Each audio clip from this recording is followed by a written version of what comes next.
Let's fight. A very good evening to each and every one of you, wherever you're joining us from this evening.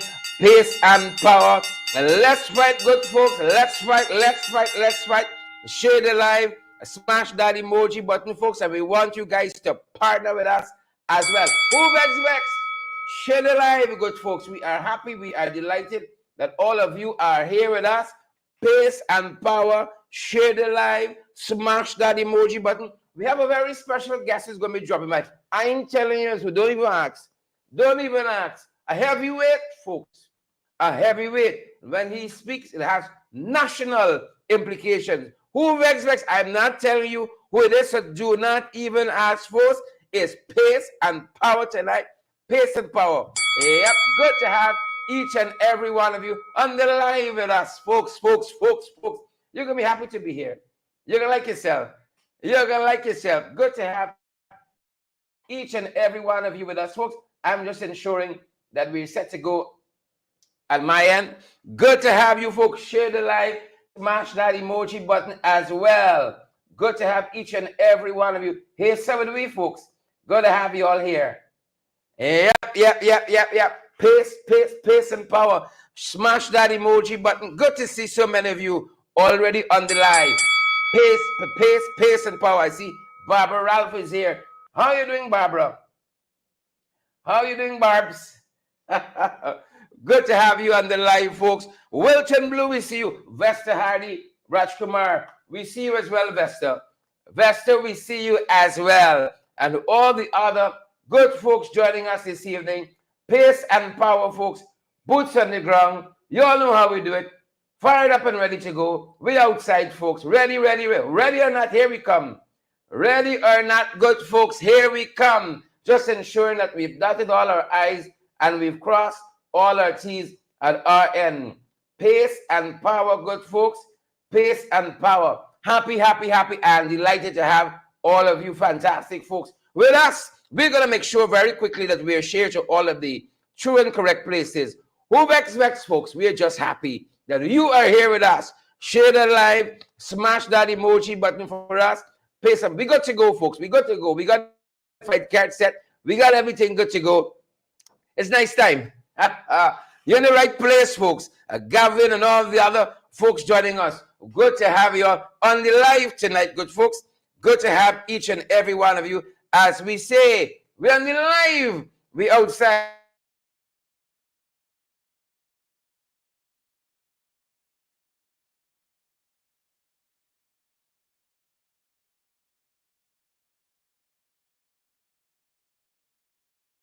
Make sure that everyone is getting valid and credible information, because it's the only kind of information that matters, good folks. It's the only kind that matters, and we're super happy to have all of you here on the live with us this evening. Super happy to have all of you folks on the live with us, and we want to make sure, that's what we kind of holding for here, to make sure that we as well, we are shared in all the true and correct places. I tell you, we got a very special guest dropping by. Don't even ask us this, because we can tell you. We don't ask. Who don't know? Who don't know? You go want to stick around though. That much I can tell you. You're gonna want to stick around. Yep. If you know what's good, if you want good stuff, you want credible and valid information, folks, stick around. Don't go no place. A lot happening out there. Why don't we start with the opener this evening? Why don't we start there? A lot happening out there. Right, Martha Harris, Diane Fordyce, we see you as well. We see Glenford Gordon is here too. Folks, we invite you to share the live, smash that emoji button for us, and partner with us as well. Is it Isabella Butters? I saw somewhere there. Good to have you. Isabella, welcome to all you folks who are now joining us. Welcome. Ring the bell one more time for the slow trains, for the late trains. One more time, folks. A lot happening out there, and we want to share somewhat we're following at this end. Folks, a lot. You open up. Let's start there. Guardian of democracy, guardian extraordinaire of democracy, Brian Max, run out today. Wailing to Jack Dio. Y'all don't tell me the Marriott selling to somebody else now. Y'all don't tell us the Marriott selling to somebody else right now. Folks, Brian Mack seemed to have the files. He probably get no award. Brian Mack seemed to have the files, folks. Brian seemed to get the files. He said, Marriott selling out to friends, family, favorites. This is just smoke screen you seen here. It's just smoke screen. He seemed to have the files. Y'all know we like the tech ups. Y'all know we like the tech ups, folks. So when we saw Brian talking, we said we got to share with you. That's the opener tonight, good folks. Take a look and take a listen. Guardian of democracy himself. Come down to Guyana. Marriott, already sold by Barrett. And one is New York Friends. He's going to sell it later to Money Ram. When you can call it before it happens, and then a politician still insists on doing what you said he's going to do. You call out the corruption before it happens. A politician can get so comfortable as Jagdeep had gotten in 2015. You know, all powerful. Because he listened to Kwame, and he listened to Robin Singh, and he listened to Don saying, yes, sir, we are on top of the world. People love us. We can do them anything. And you keep listening to them dudes, you know, Barrett. You keep listening to them banners. And just like what I did you in 2015, and we made you to the opposition, I'm going to show you again, do it to you again. You either can be the opposition, or you can make it a minority government like we did. Because for a little boy from Jamaica, I'm not going to back down, make it up in life a little bit, and not low enough. You think you're the boss. But you're not the boss. They got people in this country who are king makers. I'm a king maker. Make you, we break you. I will show you just a little boy from Jamaica. Ain't nothing special. You will learn the power of the people that here. Just like what we did to you in 2015. Let me show you my face, man. Just like what we did to you, Barrett. 2015, brother. 2011. Twice we beat you. Beat you in 2011. Beat you in 2015. Don't forget, Indians are only 38% of the population. The other people make up more together. 35,000 votes that I control. 5 seats. You let you and the PNC fight up. We all the big votes. We don't mind. Or we can take the 35,000 votes. 5 seats. Or we will hold the position of power in Parliament. And we will decide if your budgets are going to pass. We'll decide if your budgets will pass. And if you don't like the budget, and then you gotta come for 100 billion to spend it and borrow it, you gotta come to us to borrow the money. You gotta come to us to spend it. And we found is that you guys don't like, you can't be left alone for too long. When you're left alone, you get powerful and you think you're all massive and you can do anything. Not gonna work like that. You don't own this country. You're just a little boy from Jamaica. Left alone, you're the banner that invest 300 million US in a factory that never made a pound of sugar.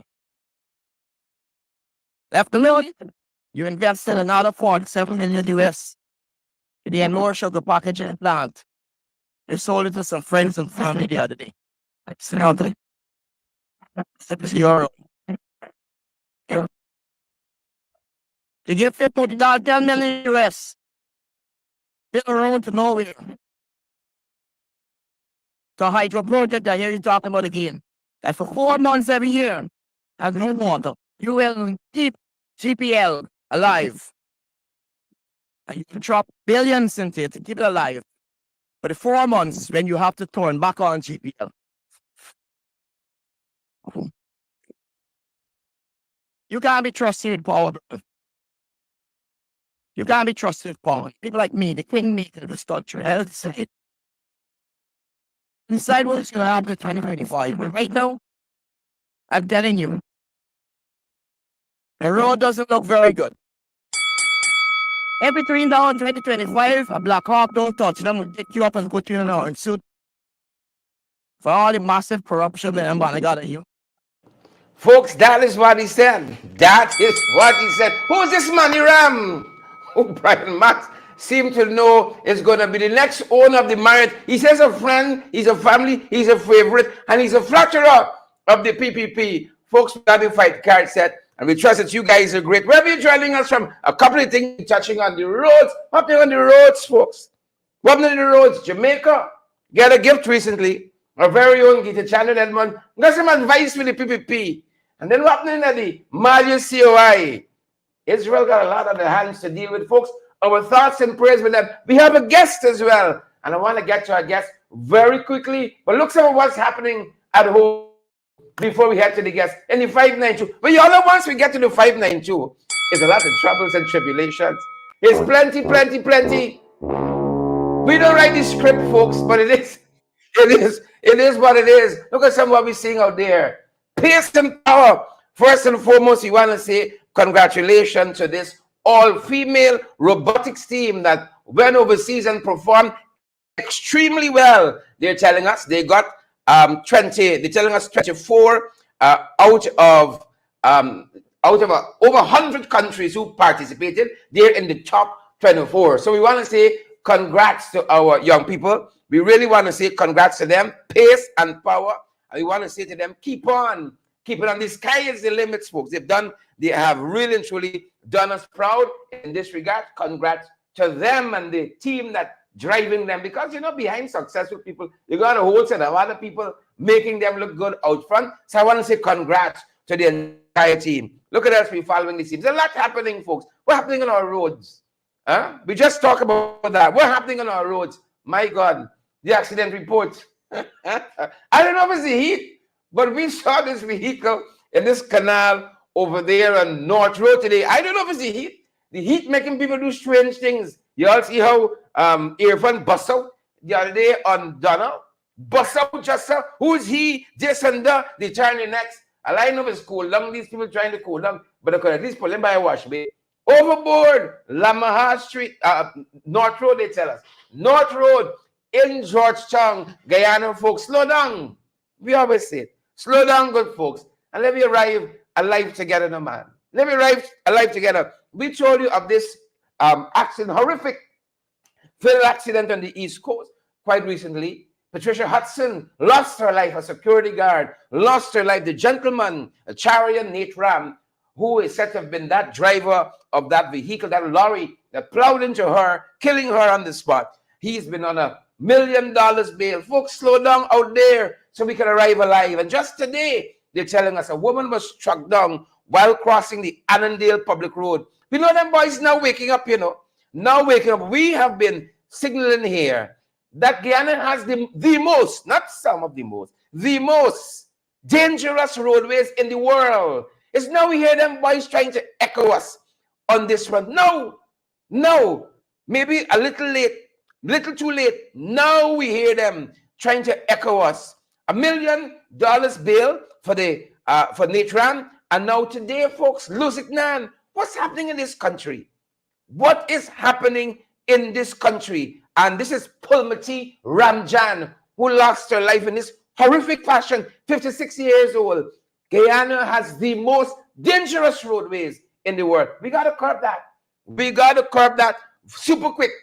Please and thank you. Super quick. Please and thank you. Folks, let's head in to some of what we got to cover. These jagabats and trench scrappers. Y'all know them. Y'all know the whole pack of them. Very quickly, because I want to get to my guest, who's already in our virtual green room, Cocaine Airways. They're flying high, the PPP flying high on cocaine. Planes dropping out the sky, cocaine boat, cocaine every place. That's how they're flying. It's not because they're doing anything good. They're flying high on cocaine. Well, our shadow Home Affairs Minister, Gita Chandran Edmond, she wants an update. You remember that 2 tons of cocaine that they found recently? That boats rather, that they apprehended? Why they gone quiet? Why did PPP go on quiet on this? Gito wants to know what has happened with this matter. Yeah. When they gone quiet, you got frightened. When they go quiet, you got to frighten them boys. Please and thank you. Well, look, story here now, brother. Brother, folks, COI is skin. I think we're there. I think that is here we are. The COI. Well, some things came out there today. You remember the dorm had some defects? The region had done a report that the dorms needed X, Y, and Z. Well, coming out from the COI today, they're telling us the chief education officer, Saddam Hussein, folks, that's the fellow's name. Saddam Hussein, he said that the Mahdia Secondary School dormitory was not listed to be fixed. Immediately, it was on a list with other things stuck in some place. He said it was not high priority. The government that cares. Wow.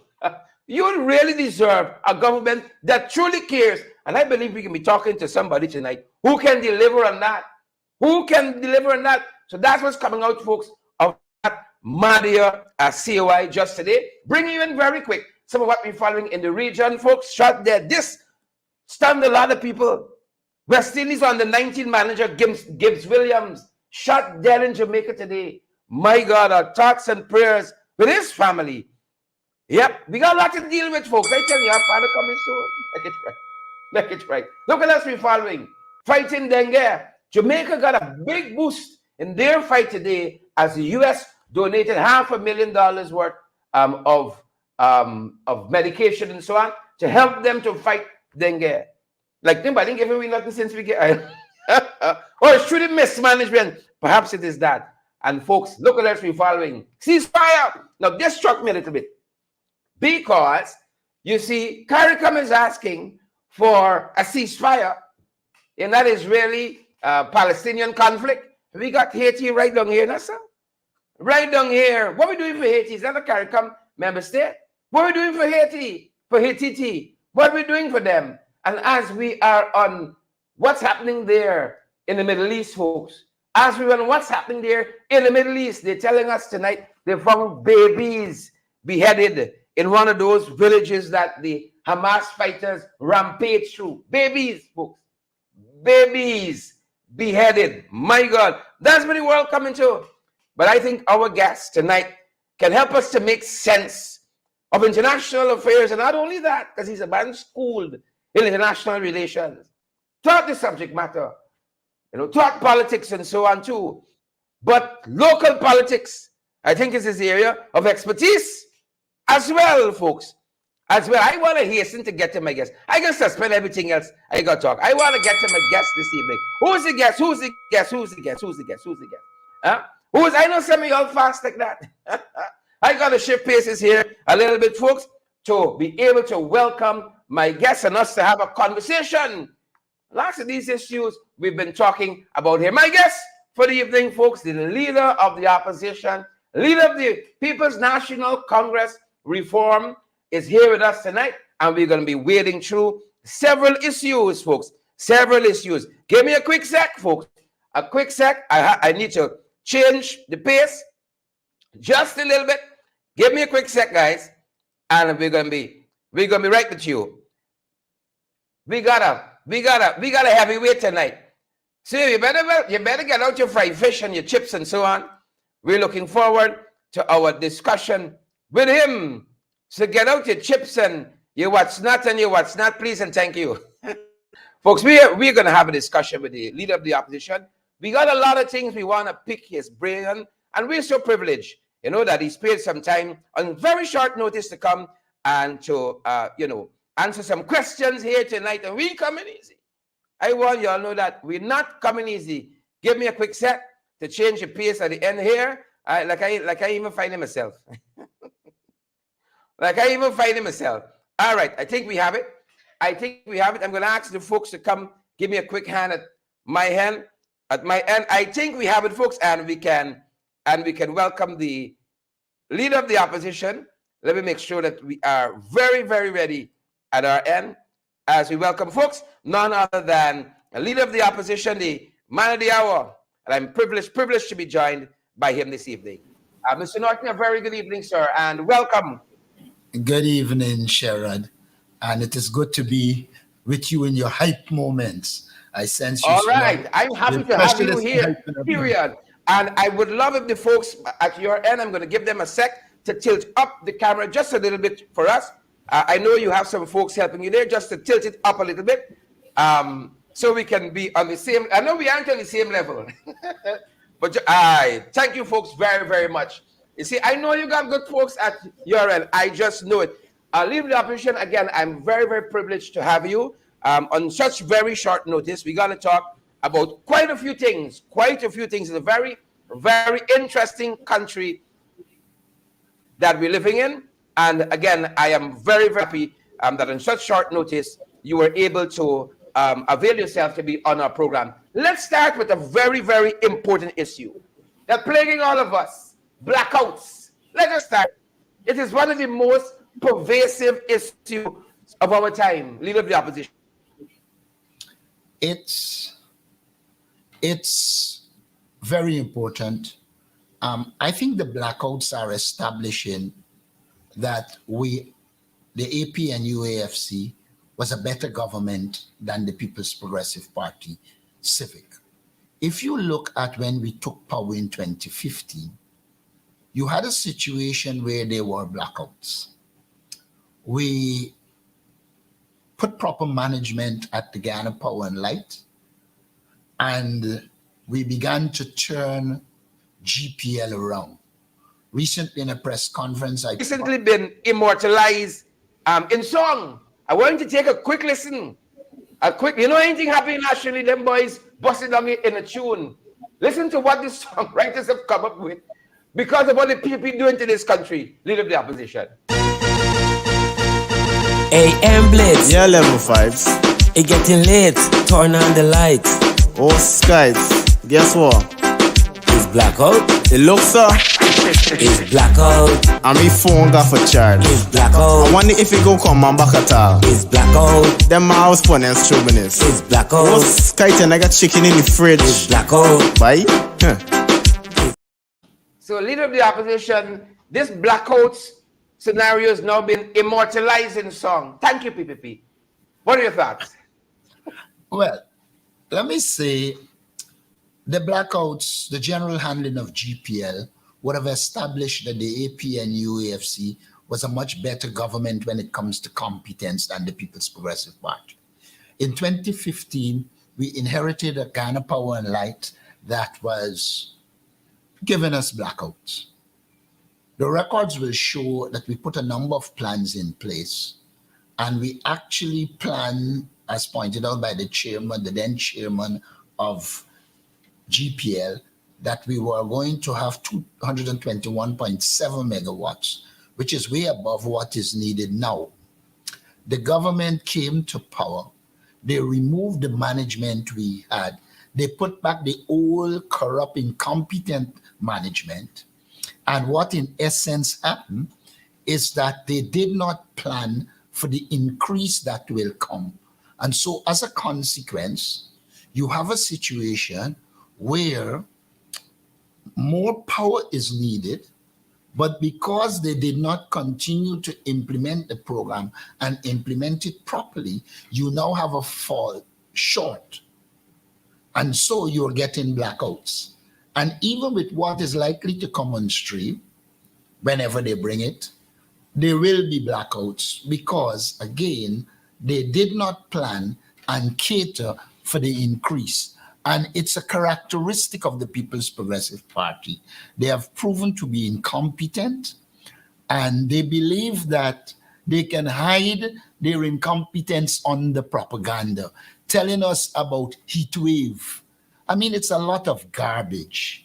As a government, it's your responsibility to predict the use of power. And we did just that and were prepared and put in 221.7 megawatts of power in the system. Now, the PPP came and they've returned the corruption to GPL, because one of the things we have done is to reduce the corruption, improve the procurement system, etc. They come, they have returned to where they used to be, and as a consequence of that, you are now facing blackouts because GPL is not operating based on a proper plan. And that's the reality. And I also think it gives the Guyanese people an opportunity to compare between the APN UAFC and the PPP. And once you do that, you will conclude that the APN UAFC manage Guyana better, particularly manage the energy sector, so that in that period, blackout was fastly becoming a thing of the day. Now, it's part of the life of the people of Guyana, thanks to the incompetence of the People's Progressive Party. Wow. I think you put it accurately there, sir. And that's just one of the issues hurting the people of this country, the wider economy too. Mr. Norton, I'm certain you're moving about. People complain to you all the time how things tight in this country. They're not getting by at all. The mid-year report was something to behold, something to read. Anan Gulsaran, former Auditor General, he pointed out that in several that he's expressed to you rather that the overall GDP growth must be interpreted with some degree of caution. This is the former Auditor General, since 87.5% of the value of production of crude oil does not belong to Guyana. This is according to him. And the greater emphasis should instead be placed on non-oil growth as a measure of the country's performance. He says further, it is the overall GDP growth that the World Bank has used to determine that Guyana is now a high-income country. I don't think any Guyanese would say they are in high income in this country, with a per capita of more than 15,000 US at a time when almost 50% of the population lives on less than $5.50 US cents per day. Leader of the opposition, what is your take on the PPP's management of this economy thus far? I did say in my budget presentation that the People's Progressive Party has no plan for the development of the people of Guyana. They are carried away by talking about growth. Growth doesn't necessarily transform into development. And you made the point that with all of this growth, the average Guyanese is not having a livable income.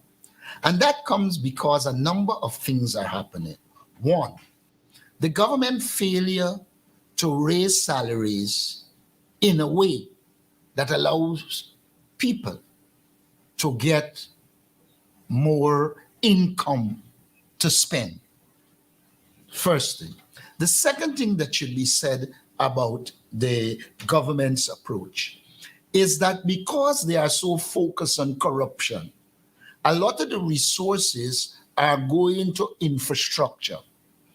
Now, infrastructure development is needed, but you also have got to ensure you develop the human capital. All the countries that would have developed in this world, you would recognize they paid significant emphasis on developing the human resource. Our education budget declined in 2023 in comparison to 2022. And if you are not producing the quality of person you need through education, you are heading for trouble. Then, in my budget presentation, we outlined a number of programs that the PPP could have been involved in to improve the real income of our people. We advocated for $150,000 to be the threshold at which people pay tax. That would have meant anybody below $150,000 would not have been paying tax. But at the same time, we also advocated for people to be given a minimum livable wage. The government put $5 billion in the budget. Until now, they can't say when people are getting it, how much money they will get, among other things. And so what they will do is what they do every time. They'll hold it until December, pay out a small piece. People punished from January to December, they'll pay out a small piece, and then they will talk about the wage increase. Let us recall that without oil resources, the APNU AFC increased workers' salaries by 70+% without oil resources. This government has oil resources, but because of its focus on getting its friends, the elite, first of all, their friends, their family, and their favorites rich, they are not putting money into the areas that they should put the money into. We have said that the government is well positioned to have a structured, predictable cash grant system. What the government does. Jagdeo wakes up and he feel like giving this group 250,000 or a group 50,000, he goes out there and give it to them. But then that cannot take people out of poverty. For you to be targeting poverty, you need to have it, one, predictable. People must be able to know that this is the amount we will get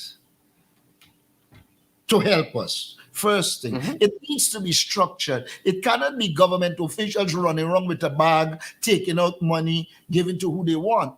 And another point comes out here. They are using it as a slush fund.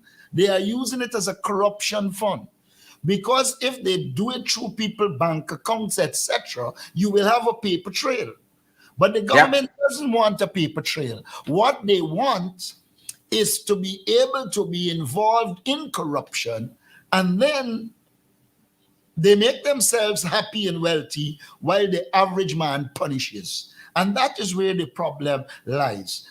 There are many things in the budget presentation. We addressed many of these issues as members of parliament.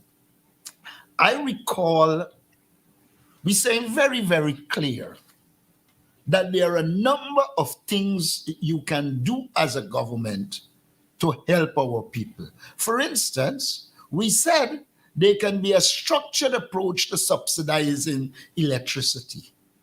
But now you don't have much to subsidize because you get blackouts. But assuming that they had maintained the program that we were delivering electricity, then there should have been a structured approach to subsidizing electricity so people can benefit.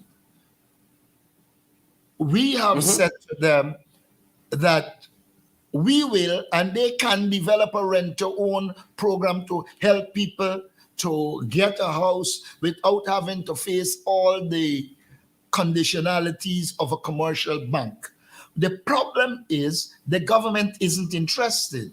We also propose to them that agriculture is focused in regions 2, PPP stronghold, region 3, PPP stronghold, the parts of region 4 that are PPP strongholds, 5 PPP stronghold, and 6.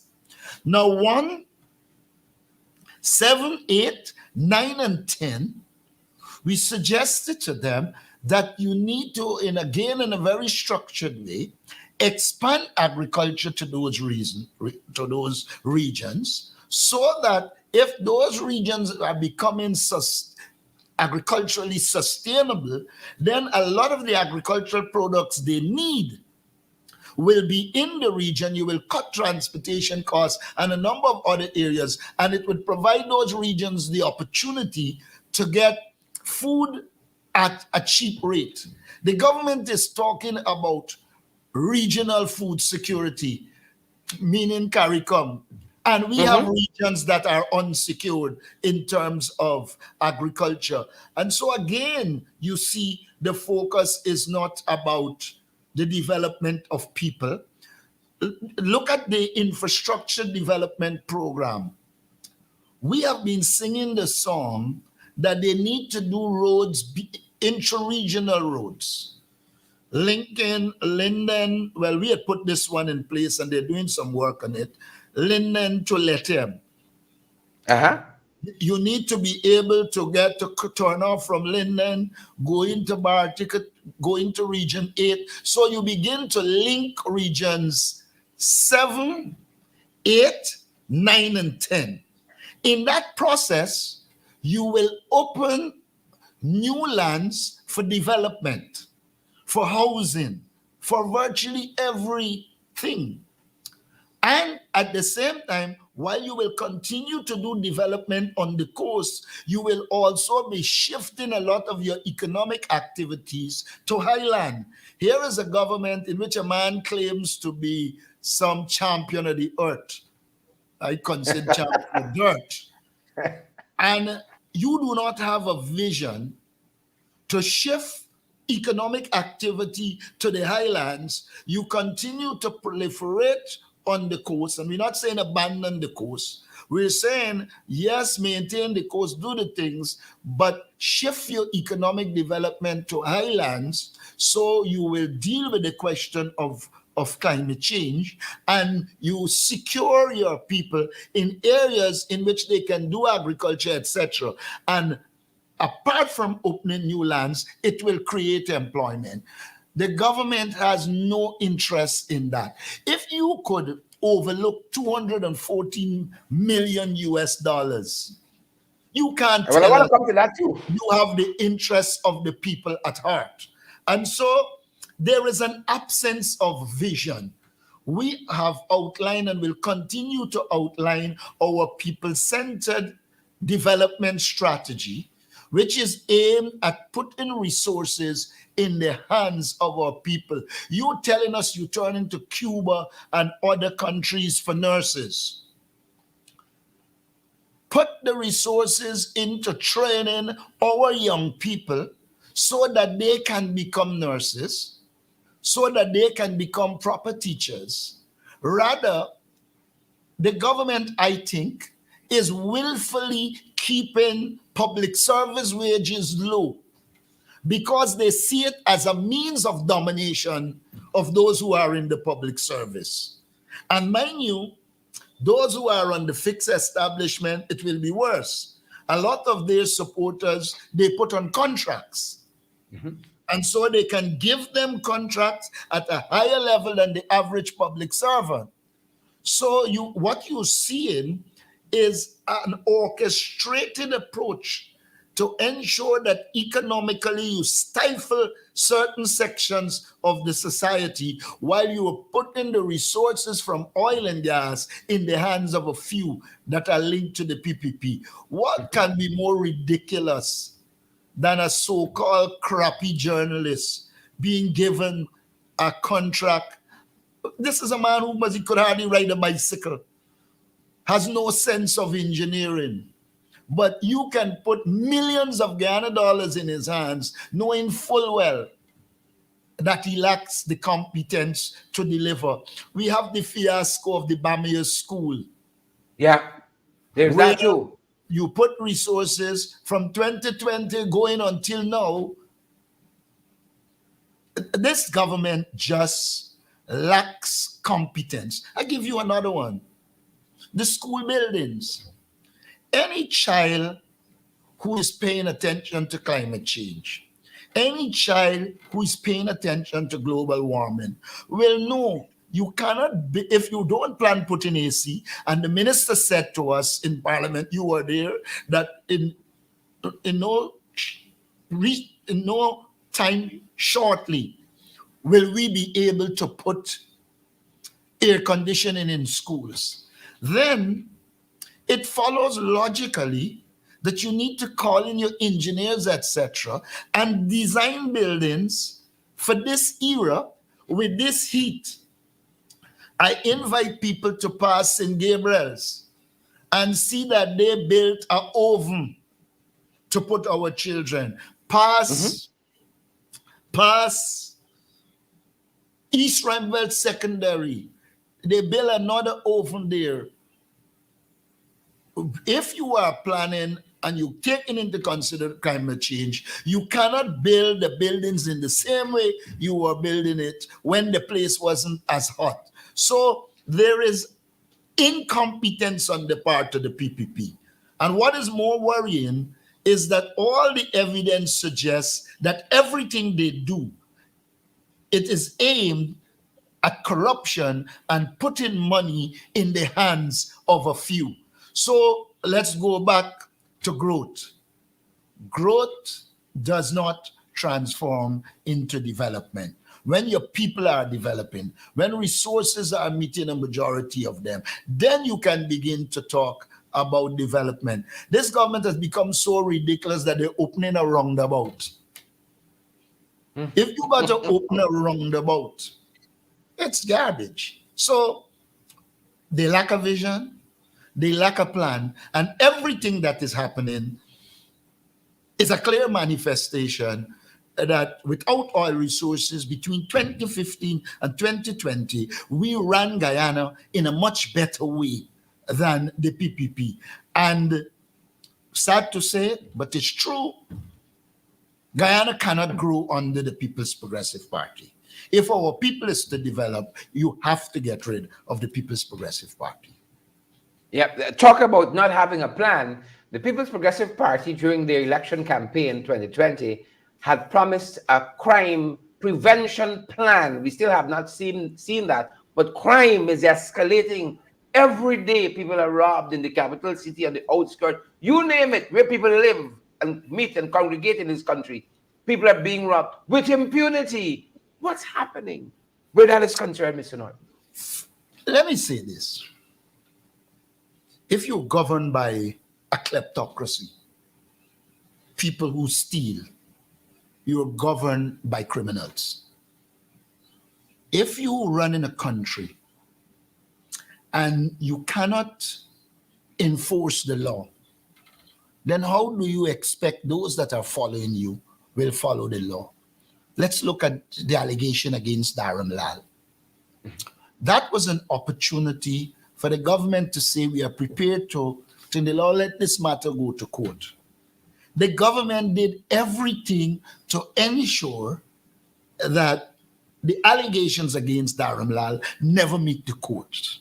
What they did by that act is to signal that they are a lawless people. Now, to deal with crime, you need proper enforcement. The minute you came to power, you were trumping up charges against people. Until now, you can't win one. Some you can't even bring the case. So you immediately politicize the Guyana police force. The members of the police force are telling you that there is no longer a chain of command. If you are close to the PPP and you're a corporal, you could tell an inspector what you want. So the government, by its very actions, would have not only politicized the Ghana police force, it has also destroyed the chain of command. Now, you have cases in this country where the average man is in an accident, and that person hit somebody, the person isn't dead, they're in the hospital. The police will tell you they have to keep that person until the person is out of danger. When people link to the PPP, do the same thing. The police is instructed to let them go.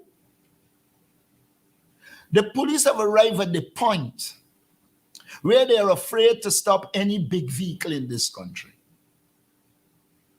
because they know they will get a call telling them to let that person go.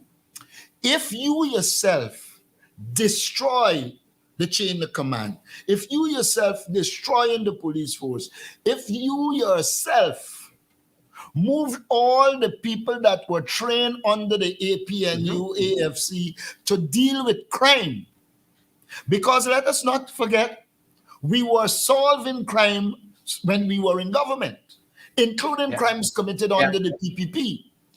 You have dismantled the crime solving machinery, and you put in place people who are compromised, so you cannot solve crime. And so the increase in crime has to be placed squarely at the feet of the People's Progressive Party. In which country, other than Guyana, would you have had the disclosure made in the Vice News documentary? And the Ghana police force does not feel or believe it has the right to just investigate. But it was Barra Jack who the allegation was made against.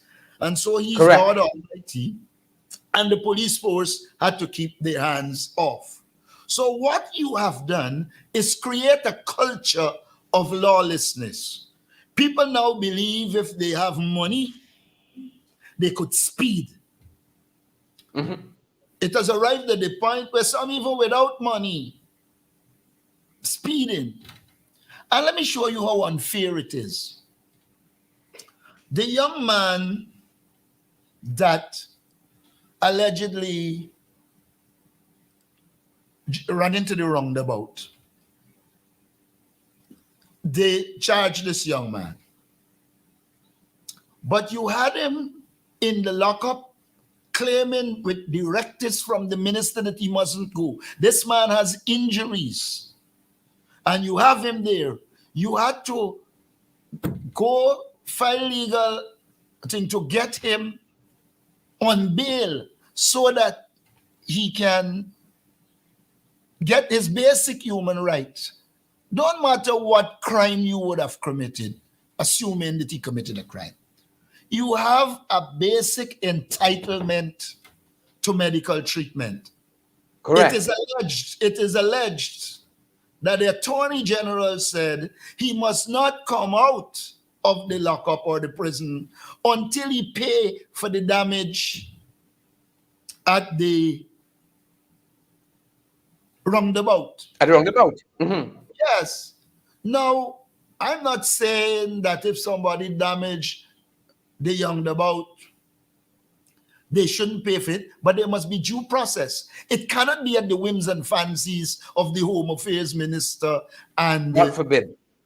You know, and we are seeing a situation where there is complete lawlessness. Only recently, and I'll send it to you, I received a letter that Minister Robeson Ben sent to the fire service saying people will be dismissed if the fire attendant turn up the fire without water. Now, if a fire engine goes to a fire, are you saying to me that they have to first verify that it came with water before it goes into action? And what happens if it goes and there's a trench right next door and it makes sense to use the water from the trench and preserve whatever water you have?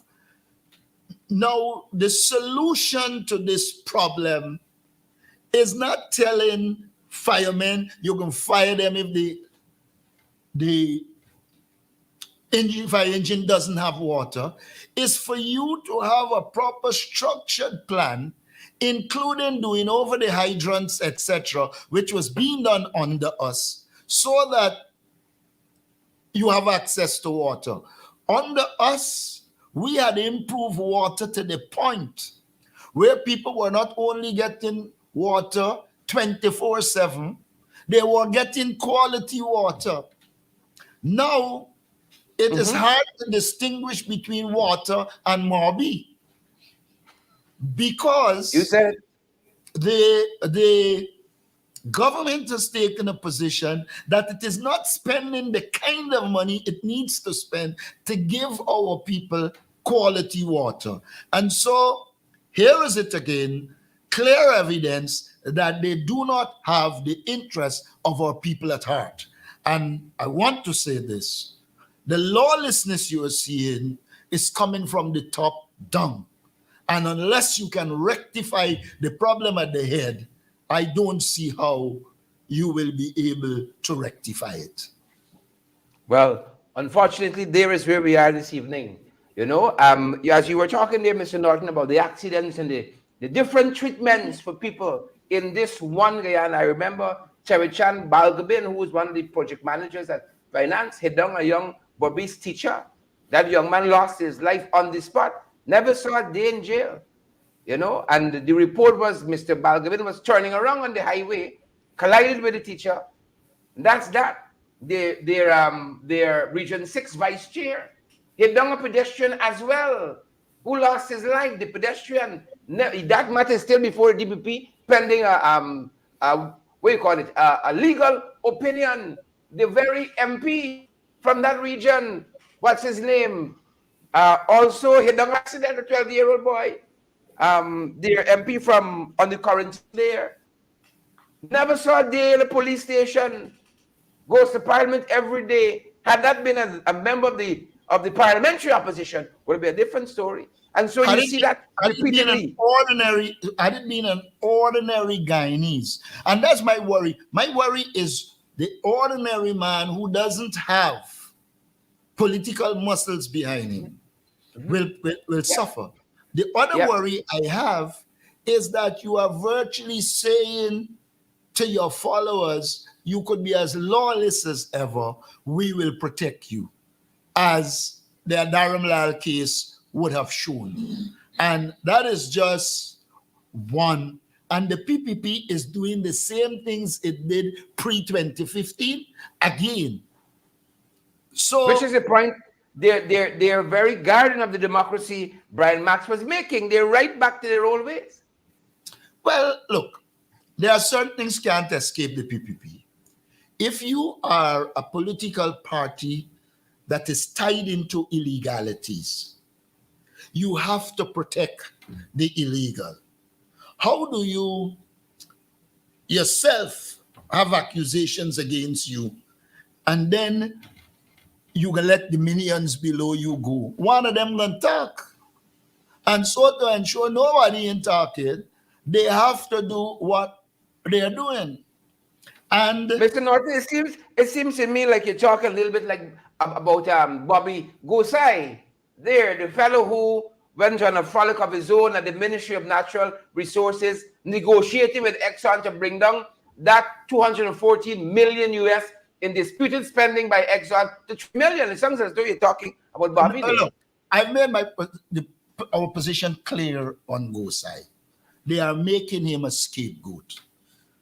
Lord Omnipotent, Omnipresent Barra Jackdale will not allow any public servant to do what it is alleged Gosai did. And let us turn to the law. The law is very clear. It is the minister who has the responsibility to get the information and ensure an audit is done. Now, you're saying Gosai did it on its own. It makes no sense. And even if Gosai did it on his own, they are culpable because the law gave them the responsibility to ensure that the audit is done and the Guyanese people know what the reality is. And I go further. Were it a situation in which Gosai did it on his own, how didn't you know it came from 240 million to 11 million? Mm-hmm. And how didn't you know that it came from 11 million to 3 million? You were saying Gosai brought it to 11 million and didn't tell you nothing. And then he brings it down to 3 million and didn't tell you nothing. Garbage. I am convinced that if we get the documentation, you will see that the political directorate in the government would have, and from our engagement with ExxonMobil, it was clear to us that the political directorate was involved. They know full well, and it is only because they get caught with their hands in the cookie jar that they pull back and now trying to blame Gosai. I gather from information Gosai is now studying overseas. I'm thankful he is, because there is no evidence that it is Gosai. And why is it You had to wait until Starbrook and the opposition start to talk about it. When you said GRA was the body, why you had to wait until we start to talk about it to tell us it's go side? When all the time Barrett Jack in responding was not identifying a public servant. He was talking as the man in charge of the oil sector. And then he's missed the press conference, but suddenly he said, Vikram Barrett must do a press conference. I mean, who they think they are fooling? We're big, but we got sense. Mr. Norton, I want to hit some rapid fire issues very quickly as we watch the program time at our end here. Talking about oil and gas, the PPP ran a campaign saying as soon as they come in, we are the deal makers. We're going to rectify this contract. We're going to renegotiate. That's the word in their in the extract of the manifesto. They never had a full one. The extract. We are going to renegotiate. Now, we heard recently former President Donald Ramachar saying that he will have renegotiated the contract. There's everyone who ran out behind him to whack him over the head and say, get back in line.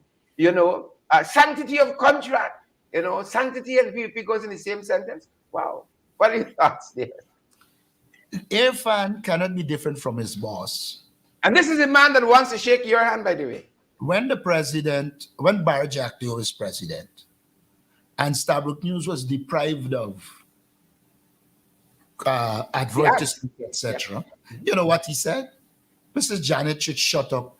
She's in private life, not in public office. All Irfan did is mimic his boss. And I hold no brief for Donald Ramachar. But I've said continuously, the contract provides for the government to engage ExxonMobil to make changes in the interests of the people of Guyana. And for me, Donald would have said what he would have said. I think he was right. I wouldn't run down the road of praising him. Neither would I run down the road of condemning him. But what I do know is that it's a manifestation of the PPP's mindset that even if your own disagree with you, we must beat you up. Imagine if it is the opposition. And that would be my approach to it. But I wish Donald well. And, well, I've already taken my position on Irfan Ali. I think he's incompetent.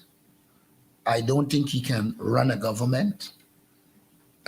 He can poppy show at shows, but the incompetence will always show. We are glad that we won the cricket, but like I've said before, when we finish, we have to return to the reality. The reality is a people in poverty and a government without solutions to the poverty, while at the same time, their sole interest is getting rich at the expense of the people. That's what I'm saying. Exactly. I want to get to your foray into Washington, but before we get there, I want to talk a little bit about what's happening in Mahdia, because we were talking about scapegoats just a little bit. And that horrendous fire there that claimed the lives of 20 of our young people. It seems as though, with all its faults, it seems as though they want to make the Guyana Fire Service the scapegoat on this issue here, even though the chief executive, the chief education officer, Mr. Hussein, came out just today to say that that wasn't really high up on the agenda to fix the defects at that dormitory, at that school. I know you've been on the ground there in Mahdia. You took a team there, to get a first-hand look for yourself. This horrific fire that took the lives of 20 of our young people.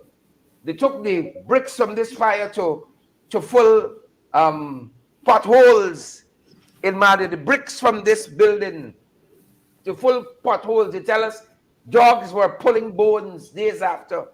of these kids through the streets there in Madia, and they seem now to want to make the Guyana Fire Service the scapegoats here. And I was made to understand that lots of the problems that precipitated this fire, like access to the school, bad roads, and so on, still persist up to now, Mr. Norton. This government, like they don't tackle learning easy. Mr. Norton. There are a few points to be made here. I anticipated that they would have sought to blame the fire service. And I visit Madia. One of the things I did, and I saw a picture I recognized there, might have been one that we had taken. But I went to the fire service, and we saw all except one fire attendant was down. And the one that was working, they were cannibalizing to keep that one going. And so the government did not provide adequate fire equipment for the firemen. To go and try to blame them now, I believe, is misplaced. At one stage, they were trying to suggest that the woman in charge was the problem. I noticed they have shifted. Now, if you wanted a proper investigation, you would have had an independent team. To the extent that the team was chosen by the government and you wait months after and you didn't protect the scene and you yourself remove bricks, etc. from the scene, you have committed the first major problem. You yourself tampered with the evidence. You yourself tampered with the evidence. And then you proceeded to charge a child even before proper investigation. In my opinion, all of this is a facade. The government has no interest in getting to the bottom of the Madia fire. Why? Because the Minister of Education will have to take blame.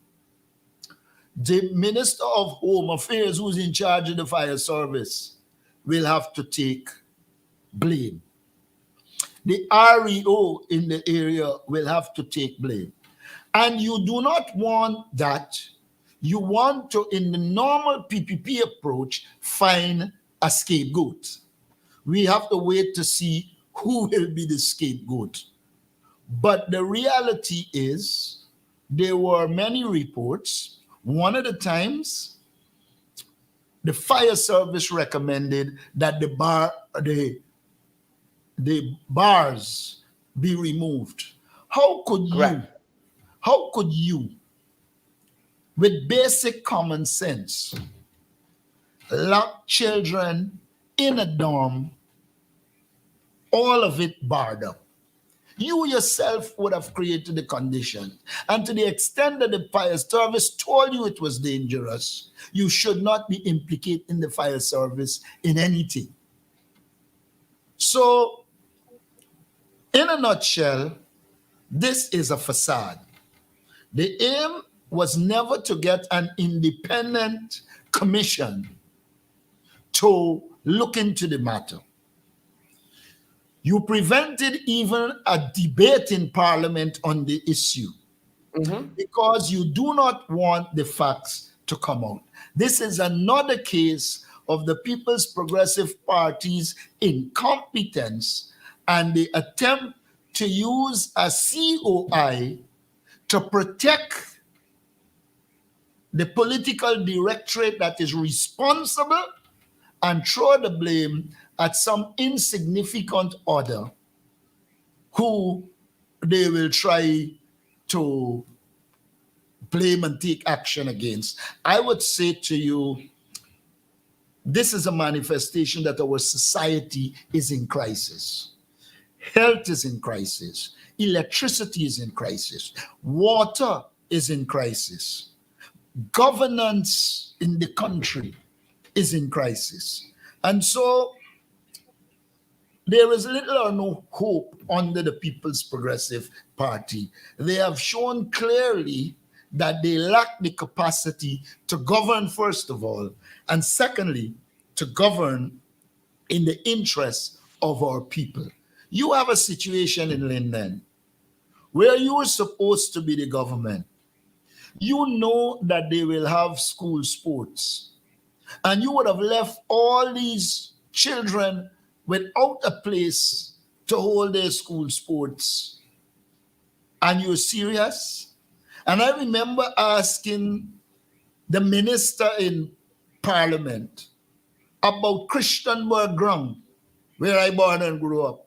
And he said, stupidly, that they had plenty resources and therefore nothing needed to be done.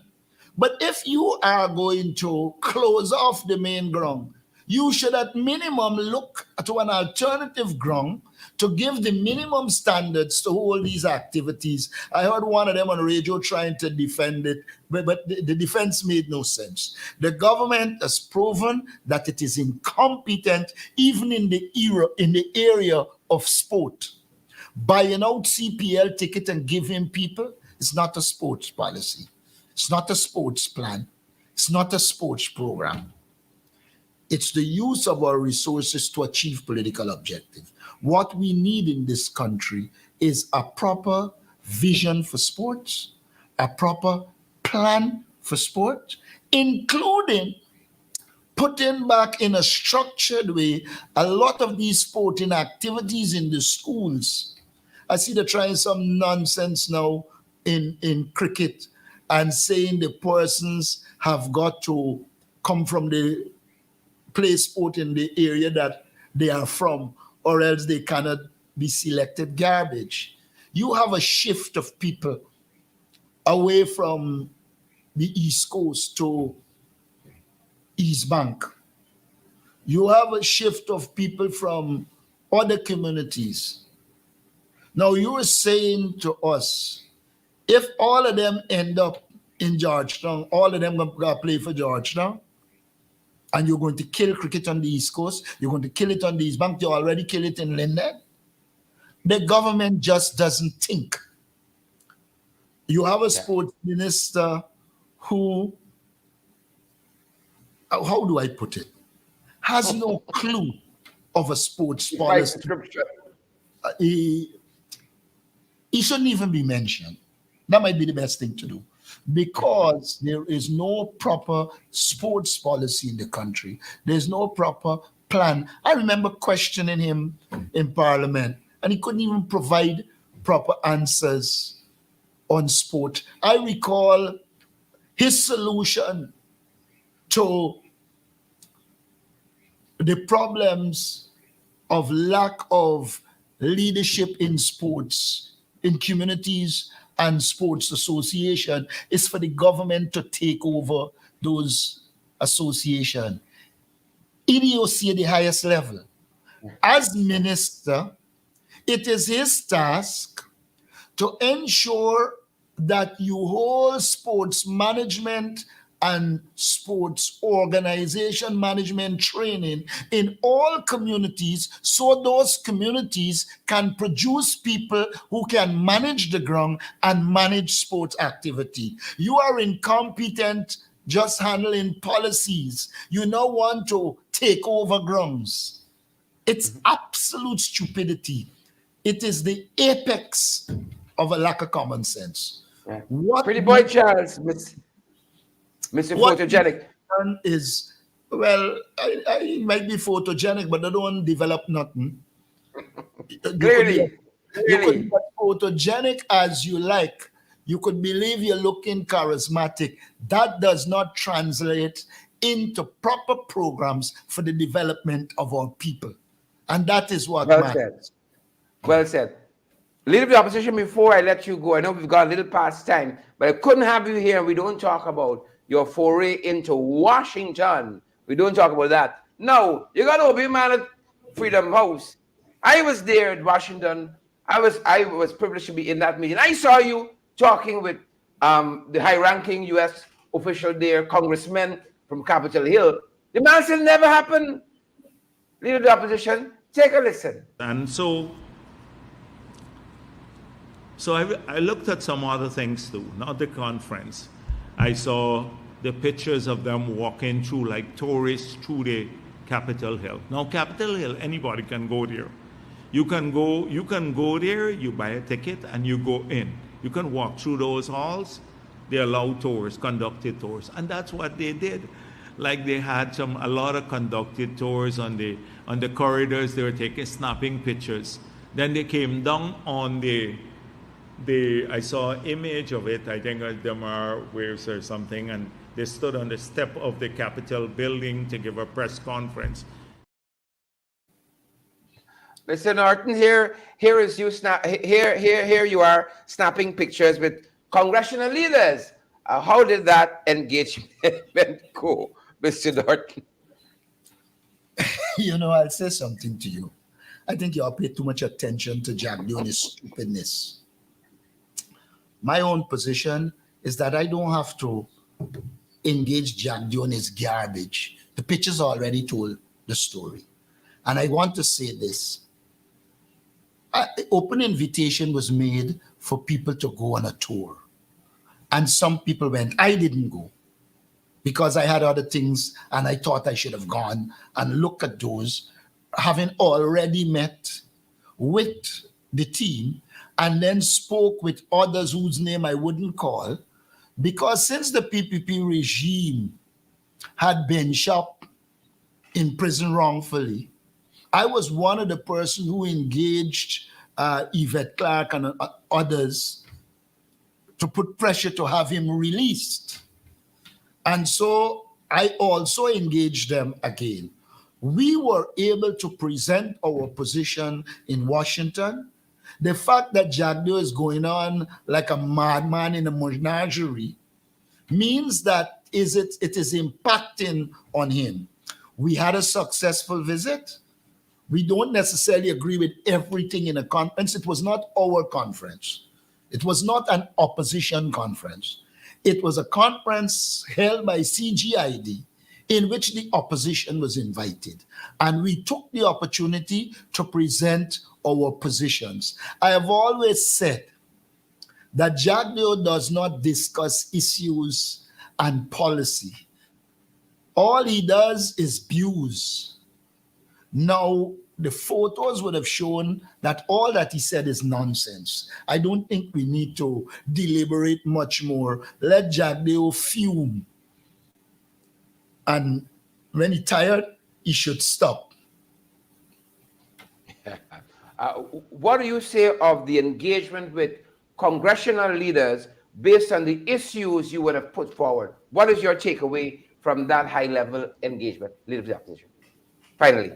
We have seen pronouncements made on things like inclusiveness, biometrics, and a number of other things that we raised not only then, but before. I think we have been able to point out that Guyana is heading in the direction of a one-party state. And I think Jack Dio is annoyed because the news is out there that they pay lip service to democracy, but they are authoritarian. They do not believe in democracy. I believe we were well received. We outlined our vision because we felt as a political party, we must not only criticize the government, but we should have our own vision, our own plans. We did that. And as far as we are concerned, the PPP was exposed. I see they got Randy Prasad writing a lot of garbage. Who cares which university you went to? You did not deal with the reality that 71% of the those contracts go to one set of people. That is a reality. We have left with them a dossier which includes information on discrimination. May I point out, I didn't even recognize that Freddie Owen was also there, but I heard it was there as well when Freddie did that thing on discrimination by the PPP. So for us, It was a good engagement. We believe that the United States government is in a much better position to understand what is happening in Guyana, and we believe the PPP is well exposed. Leader of the opposition. That being said, I want to thank you for your time with us this evening. If you have any parting words for our listeners, over 4,000 persons are watching us now live around the world, over 2,000 on Facebook alone. Your final thoughts? My final views are: one, Ghana is in crisis. The government has shown it is incompetent.